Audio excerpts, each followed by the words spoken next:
Chapter 58. Unexpected Meeting. Corpses were everywhere in the temple complex. There were guards, followers, and a few corpses who had an understanding of the dangers in the forbidden zone. The corpses of the youths retained the terror they had when they were alive as they stared blankly at the sky. Other than that, there were dead jellyfish. It was different from humans. After the jellyfish die, it would turn into a gray mud-like object that emitted waves of stench. It was completely different from the colorful scene when it was alive.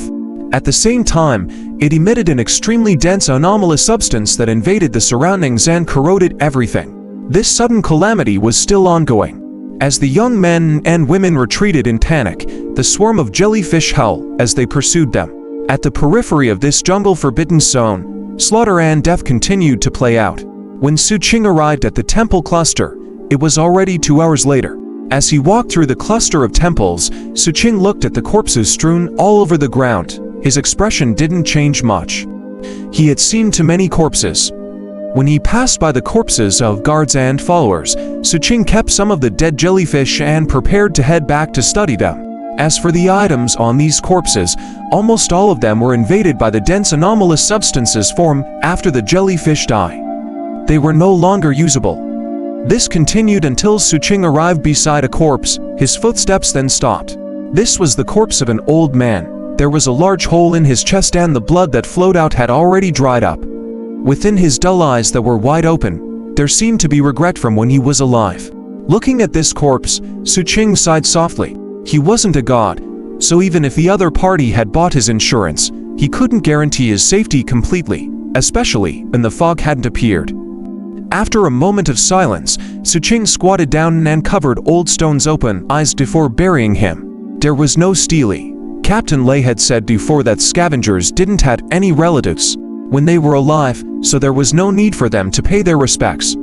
Ashes to ashes, dust to dust. This was the life of a scavenger. When they were alive, they would struggle in the world. After they died, they would be quiet. This kind of sad stories was normal for most scavengers. Standing in front of Old Stone's grave, Xu Qing looked in the direction of the campsite outside the forbidden zone and recalled his life over the past few months. It had been for months since he arrived at the scavenger campsite. The Blood Shadow team captain was dead, Fire Crow was dead, Fat Mountain and Horsefur were dead, Barbaric Ghost was dead, Old Stone was dead.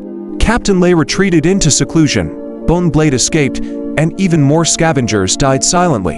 In this cruel, chaotic world, human lives were worthless. Only by becoming stronger can I survive, Xu Qing muttered. His expression slowly turned cold as he turned and left. At that moment, amidst the afterglow of the setting sun, a gust of wind blew over, causing the clothes of the distant youth to rustle. This sound seemed to contain a hint of coldness as it gradually grew weaker until it disappeared into the jungle along with his figure. As the afterglow scattered down, the light gradually weakened. However, it still forcefully passed through the dense tree leaves, wanting to cast the sparse light onto the running youth in the jungle. However, the youth's speed was too fast. Even the light seemed a little powerless to chase after him. Not long later, Xu Qing suddenly stopped in his tracks. After he stopped, he lowered his head and stared at the ground as doubt appeared in his eyes. Not long later, Xu Qing squatted down and sniffed carefully. Finally, his gaze landed on a blade of grass. There was a smear of powder on it that was hard to detect. If it wasn't for the fact that Xu Qing had a more solid grasp of the poisonous grass and his understanding of the smell in this forbidden zone, it would probably be very difficult for him to detect any abnormalities. At that moment, it took him a long time to identify it before he picked up the leaf that had a layer of powder on it. After a moment of concentration, he muttered, "The exact composition is unknown, but there must be the blood of the aged centipede inside." Xu Qing's eyes gleamed. In Grandmother Bei's lesson, there was an introduction to the aged centipede blood. This blood had a certain amount of medicinal properties, but it was mostly a catalyst. Therefore, when combined with other medicines, it could be concocted into a medicinal catalyst that attracted specific beasts. It was often needed during hunting. Is the arrival of those jellyfish related to this? Xu Qing's eyes narrowed. He put down this leaf that contained a fatal danger and took out a bag of poison powder to sprinkle on his body. After using this to disperse the aura of the old centipede's blood that he had touched earlier, his body swayed and he moved in a different direction. Xu Qing didn't plan to head to the place where the youths brought by Old Stone had retreated. This matter had nothing to do with him, and he wasn't willing to participate. Even if Chen Feiyuan's friends were among these people, he had no obligation to help them. Moreover, these people had experts who could fight against the giant jellyfish. To Xu Qing, it was equally dangerous. Most importantly, among these young men and women, there was a high chance that someone had intentionally lured the jellyfish over for an unknown purpose. Hence, after sensing their location, Xu Qing changed his direction and circled around them. He then returned to the lab in the canyon when the sky was turning dark. After putting away the medicinal herbs he had picked, he continued to study the white pills. It was just that although Xu Qing didn't go to the place where the young men and women had retreated to, when the night arrived, Xu Qing, who was concocting medicinal herbs in the pharmacy, still heard the sounds of explosions and fighting in the distance. Moreover, it was getting closer and closer. This caused him to frown. After the sound of footsteps rang out, Xu Qing sighed silently. He stood up and walked out of the lab. Under the moonlight, he looked in the direction of the canyon's entrance. There were sounds of surprise coming from there. "There's a pather, everyone. Come in quickly." As the voice rang out, a few disheveled youths in tattered clothes appeared. Their faces were filled with horror. There were over 10 people behind them, and most of them were companions of similar age as them. There were also 7 to 8 guards who were covered in injuries. A total of more than 20 people ran into the canyon. When the few guards guarded the entrance with all their might, these young men and women who had survived the calamity heaved a sigh of relief. At the same time, they noticed the environment in the canyon. They soon saw Xu Qing's lab and also saw Xu Qing standing there. Someone cheer. The instant they saw Xu Qing, these young men and women were like birds startled by the twang of a bow. They cried out in alarm and immediately retreated. The 3 guards behind them also arrived quickly and looked at Xu Qing with vigilance and killing intent. This killing intent caused Xu Qing's gaze to turn a little cold. After he coldly swept his gaze past these guards, he then looked at the group of youths. There were 2 among them that he paid special attention to. One of them was a little older than him, about 16 or 17 years old. Although he was also in a sorry state, he was different from the others. There was very little panic on his face, and he was more vigilant. The other person was a young girl with a very sweet appearance. Although her clothes were dirty and there was fear in them, Xu Qing, who was used to seeing all kinds of people, could tell at a glance that this person's fear was fake. This was especially so since this woman was wearing a glove on her right hand. It looked like it was for the sake of cleanliness, but to Xu Qing who used poison, the glove had many uses. For example, sprinkling medicinal powder. There are 8 guards and their cultivation levels are between the 6th and 7th level of Che condensation. As for the others, their cultivation levels are below the 5th level and they are divided into 3 small teams. Only those 2 people, the man's cultivation level is at the 7th level and the woman should be the person who lured the jellyfish. As for the few experts who fought with the big jellyfish, they aren't among them either. There's a high chance that they lured the big jellyfish away.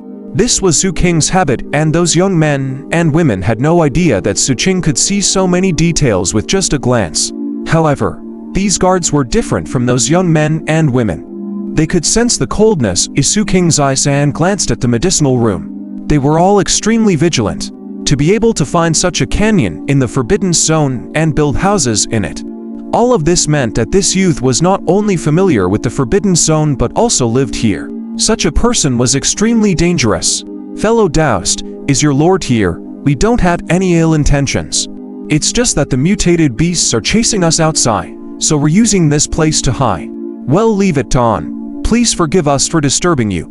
These guards instinctively spoke politely. Their words also made the young men and women behind them, who were still in a state of shock, feel that something was amiss. They all looked at Xu Qing. Among them, the oldest youth cast a few more glances at Xu Qing with a solemn expression. As for the young girl wearing gloves, she narrowed her eyes. She swept her gaze across the pharmacy and smelled a faint scent of herbs in the surroundings. She now had a better understanding of this youth before her. Xu Qing frowned and looked at them before looking at the entrance. He didn't speak for a long time, and only tacitly acknowledged their existence. He then turned and walked toward the lab.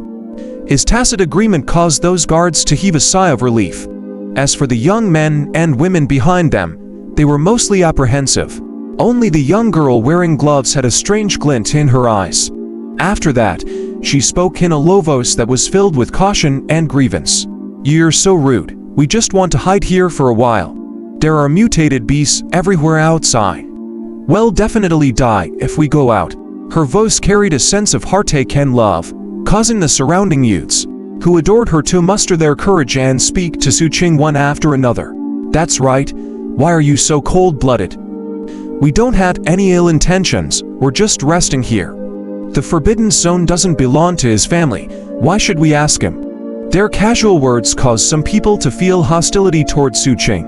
Although there wasn't much hostility, it still made the young girl feel a little smug. She wanted to make use of others to probe this youth's background. However, at the next instant, a cold light suddenly flashed from Xu Qing's body. A whistling sound then rang out as a dagger shot out like a bolt of lightning, approaching the proud young girl. Her expression changed, and she was about to dodge when the dagger flew past her ear, cutting off some of her hair. With a bang, it stabbed deeply into the stone wall behind her, creating some sparks. The young girl's heart trembled. As her breathing hastened, she instinctively lifted her right hand. When she looked at Xu Qing, what she saw was the youth in front of her. His gaze was as cold as a valve and contained killing intent. This gaze caused her heart to tremble. The surrounding guards and the other young men and women were all shocked. The former was extremely vigilant, while the latter made many alarmed cries. "We met only by chance. Don't test me." Xu Qing cast a deep glance at the young girl and suppressed the killing intent in his heart. He then slowly spoke and turned to walk toward the lab. Under the moonlight, his figure seemed to merge with the moonlight, revealing the coldness of the night. It flowed through the hearts of everyone in the canyon, causing them to slowly fall silent.